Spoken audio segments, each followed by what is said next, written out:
Bonjour à tous, je suis en compagnie de Jean-Pierre Girondel, chroniqueur à RCF et ancien professeur d'histoire. Aujourd'hui, nous sommes au château Gannes à la Pommeraye. Quelle est l'origine du mot Gannes? Alors, il faut faire attention, parce qu'il y a le mot Pommeraye que vous venez de répondre et le mot Gannes. Alors, le château, il existe depuis le seigneur de Pommeraye, qui était un compagnon de Guillaume le Conquérant. Alors, Château Gannes, ça fait partie d'une légende qui s'est greffée, bien entendu, sur ce château. C'est la fameuse traîtrise, vous savez, de Ganelon, et qui était un des lieutenants de Charlemagne, et qui l'a trahi. Voilà. Alors, paraît-il, dans la légende, et je dis souvent les légendes sont plus belles que la réalité, et qu'il aurait résidé ici. Voilà, c'est pour ça qu'on l'a appelé par la suite Château Gannes. Et où est-ce qu'on se trouve exactement?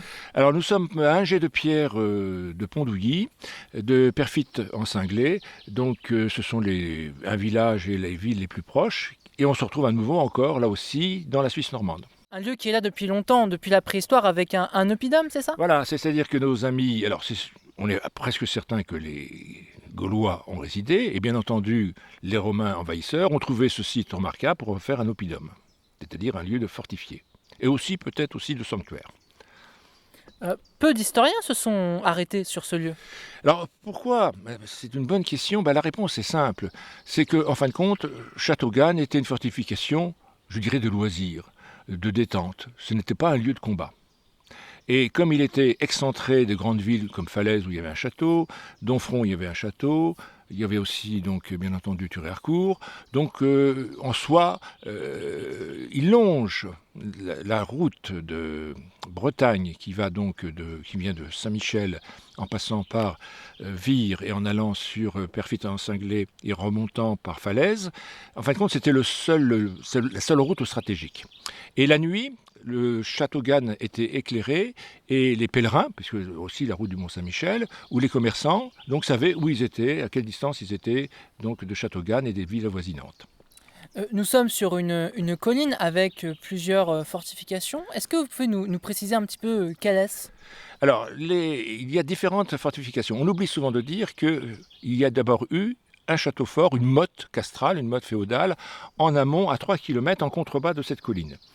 Et puis, au fil du temps, donc le seigneur de la Pommeraye, compagnon, comme j'ai dit tout à l'heure, de Guillaume le Conquérant, donc a préféré donc décaler cette fortification, cette motte castrale, pour en faire le château que nous connaissons, avec donc la basse-cour, la haute-cour, et donc la fortification, la tour donc de la lanterne. Un château qui pendant longtemps a été endormi. Effectivement, c'est comme la Belle au bois dormant. On l'a complètement oublié. Les gens, là encore, comme pour la Révolution française, se sont venus se servir en pierre. Et puis la végétation, là, d'une manière envahissante, les ronces, les arbres, enfin, etc. Ce qui fait qu'on savait qu'il y avait des ruines, mais ça en est resté là. Et personne n'avait envie de les mettre en valeur à nouveau. Pour que nos auditeurs comprennent un peu ce lieu, aujourd'hui seul subsiste la tour Porche. Alors, je dirais seul subsiste, c'est des bien grands mots, parce que quand vous regardez la vidéo, il y reste que des ruines, en vérité. Donc, ce seraient les deux ruines qu'on voit apparaître. Donc, il y avait effectivement une tour Porche. C'est assez rare en Normandie, il n'y a que la tour Porche d'Arc, la bataille, qui existe. Alors cette tour Porche, elle faisait tout. Elle servait de lieu seigneurial. Elle servait aussi à approvisionner donc les nourritures nécessaires pour la vie du château. Et c'est vrai que c'est un élément. C'est dommage que le temps l'ait un petit peu abîmé et détruit, car c'est vraiment un élément remarquable de fortification. Mais de fortification, comme on l'a dit tout à l'heure, pas utile. D'accord. Donc en vérité, cette tour Porche est le symbole de l'autorité du seigneur de la Pommeraye. Vous parliez justement des effets du temps. La tempête de 1999 a causé des dégâts à ce lieu? Alors effectivement, parce que c'est ce qu'il faut voir lorsqu'on arrive, le conseil départemental qui donc s'est approprié à nouveau le château Gannes a largement restauré, il a cimenté pour pas qu'il y ait de problème avec les pierres qui tombent, enfin etc., a nettoyé les ronciers, les orties, etc. Mais les grands arbres, les grandes futaies qui existent là depuis, je dirais certains arbres, depuis la fin du Moyen-Âge, étaient présents. Alors vous imaginez que la tempête de 99, comme une autoroute, a balayé des forêts entières et donc a aussi amoindri le paysage. Ce lieu aussi riche de légendes, avec la légende de Mélia la Blonde.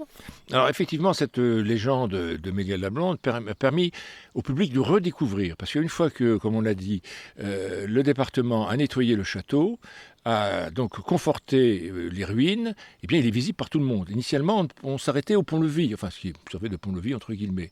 Et donc, depuis l'acquisition par le département, donc les visiteurs peuvent, il faut le savoir, peuvent venir librement. Alors, effectivement, il y a eu plusieurs troupes de théâtre qui ont joué. Il y a eu la compagnie de la Lanterne de Falaise, il y a aussi des gens de théâtre sur Thury-Harcourt, pour mettre en valeur donc le château. Il y a aussi des journées médiévales, comme on fait à Bayeux, enfin, etc.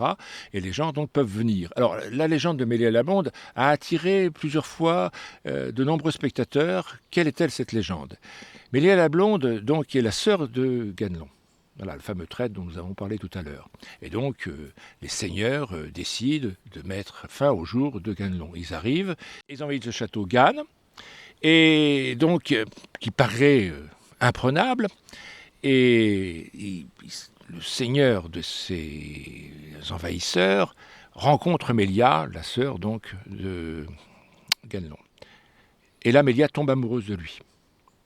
Et lui, il en profite pour lui faire soutirer quels sont les points forts de Château-Gannes. Et elle, par amour, bien entendu, le fait. Donc, ils envahissent le château et donc jettent du haut de la tour porche donc Ganelon sur des pics en bois et meurt sur le champ.